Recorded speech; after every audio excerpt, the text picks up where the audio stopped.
Hello everyone, welcome to Adda 24/7. I am educator मेघना Srivastava. So guys, CSIR NET JRF exam जो होता है वो assistant professor plus junior research fellowship के लिए होता है, लेकिन जून 2024 के एग्जाम में एक नई कैटेगरी ऐड की गई जिसका नाम है एडमिशन टू PhD. तो क्या पॉइंटर्स थे, क्या एम थे तीनों कैटेगरी के, चलिए बात करते हैं.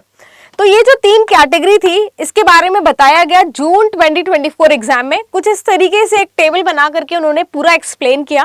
कैटेगरी 1 का मतलब है JRF.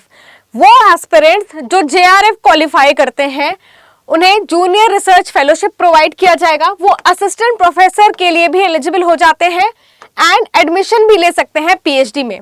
सो जो भी एस्पिरेंट्स एग्जाम के लिए अपीयर करते हैं, JRF के लिए क्वालिफाई करते हैं, इट मींस कैटेगरी 1 के लिए क्वालिफाई करते हैं, उन्हें JRF के साथ असिस्टेंट प्रोफेसर की eligibility plus admission to PhD ये तीनों मिलता है. उसके बाद आता है कैटेगरी 2. इट मींस जो स्टूडेंट्स या जो एस्पिरेंट्स क्वालिफाई करते हैं only for lectureship, it means कि असिस्टेंट प्रोफेसर के लिए अगर वो एलिजिबल होते हैं तो उन्हें JRF नहीं प्रोवाइड किया जाएगा. वो असिस्टेंट प्रोफेसर के लिए एलिजिबल होते हैं, साथ में वो PhD एडमिशंस भी ले सकते हैं अपने स्कोर कार्ड से.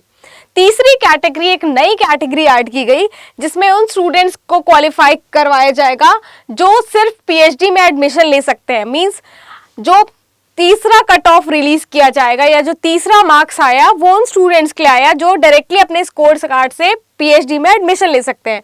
इन्हें किसी भी तरह का JRF, CSIR या UGC नहीं प्रोवाइड करेगी. ये असिस्टेंट प्रोफेसर के लिए भी एलिजिबल नहीं होते हैं, ये सिर्फ PhD में एडमिशन ले सकते हैं. तो ये तीन कैटेगरी का ये मतलब था. अब मैं ये आपको बताऊं, जो हमारा जून 2024 का रिजल्ट आया उस रिजल्ट में किस तरीके से मार्क्स आया, किस तरीके से कट ऑफ आया, इसकी बात करते हैं. तो पहला कट ऑफ रिलीज किया गया फॉर JRF, मतलब कैटेगरी 1 के स्टूडेंट्स के लिए. ये जो कट ऑफ था ये हर कैटेगरी का अपना अपना कट ऑफ था और अपने अपने सब्जेक्ट का कट ऑफ था. इसके बाद कैटेगरी 2 के लिए कट ऑफ रिलीज किया गया. मींस असिस्टेंट प्रोफेसर की एलिजिबिलिटी के लिए ये सारे स्टूडेंट्स क्वालिफाई किए जिनका भी मार्क्स इससे ज्यादा था. तो ये दूसरा कट ऑफ था.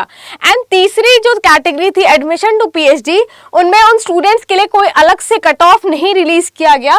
जिन भी स्टूडेंट्स का मार्क्स 33% से ज्यादा था उन्हें एडमिशन टू PhD के लिए अवार्ड कर दिया गया. मींस कैटेगरी 3 के लिए अवार्ड कर दिया गया. तो 200 में 33% मार्क्स होता है 66 मार्क्स. मतलब वो स्टूडेंट्स जिनका 66 मार्क्स से ऊपर मार्क्स था उन्हें एडमिशन टू PhD दे दिया गया. लेकिन LS के कट ऑफ से कम था और JRF के कट ऑफ से कम था, सिर्फ 66 मार्क्स से ज्यादा था, उन्हें एडमिशन टू PhD दे दिया गया. तो ये जनरल EWS OBC कैटेगरीज के लिए था. लेकिन 25% मार्क्स अगर आपका है 200 में और आप SC ST या PWD कैटेगरीज में आते हैं तो आप उसके बाद एलिजिबल हो जाते हैं एडमिशन टू PhD के लिए. तो 25% मार्क्स ऑफ 200 क्या है, 50 मार्क्स. तो कुछ इस तरीके से इन्होंने क्वालिफाई कर इन्होंने एक नई कैटेगरी ऐड करके बहुत ही ज्यादा नंबर ऑफ स्टूडेंट्स को स्कोर में दे दिया for admission to PhD.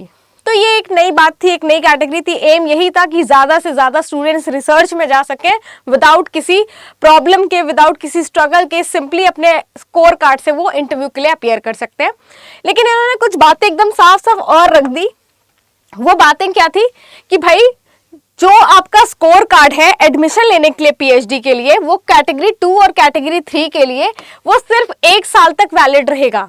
It means कि कैटेगरी 2 एंड 3 के स्टूडेंट्स अपना स्कोर कार्ड से PhD के लिए अप्लाई सिर्फ रिजल्ट के डेट से 1 साल बाद तक ही यूज कर सकते हैं. इसके बाद इन्होंने बोला कि आपका जो मार्क्स है, जो एडमिशन टू PhD का मार्क्स आपके स्कोर कार्ड में, उसका वेटेज सिर्फ 70% है. मतलब आप PhD के लिए एडमिशन के लिए जाते हैं किसी यूनिवर्सिटी में, आपके साथ कोई और भी स्टूडेंट है तो वहाँ मार्क्स देखा जाएगा. 70% वेटेज आपको अपने मार्क्स का मिलेगा. रेस्ट 30% मिलेगा इंटरव्यू में आप कैसे परफॉर्म कर रहे हैं. आपका जो इंटरव्यूअर है वो आपको कितना मार्क्स दे रहा है, उस बेसिस पे फिर आपको एडमिशन मिलेगा.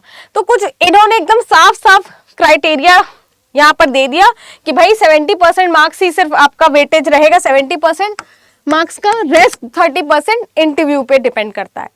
तो ये था कैटेगरी 1, कैटेगरी 2, कैटेगरी 3 के बारे में जो मैंने आपको डिटेल में बता दिया है। गाइस, ऐसी और जानकारी के लिए प्लस रिविजन्स को एक्सेलरेट करने के लिए सब्सक्राइब कीजिए CSIR नेट अड्डा 24/7। Thank you so much.